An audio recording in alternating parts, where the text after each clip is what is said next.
श्रीशेषशैलसुनिकेतन दिव्यमूर्ते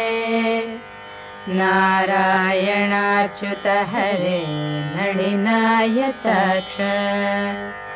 लीलाकटाक्ष परिरक्षित सर्वलोक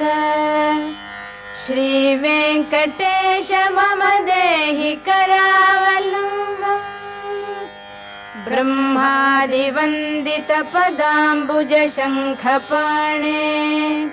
श्रीवत्सुदर्शन सुशोभित दिव्यहस्त कारुण्यसागर शरण्य सुपुण्यमूर्ते श्रीवेङ्कटेश मम देहि करावलम्बम् वेदान्त वेद्य भवसागर कर्णधार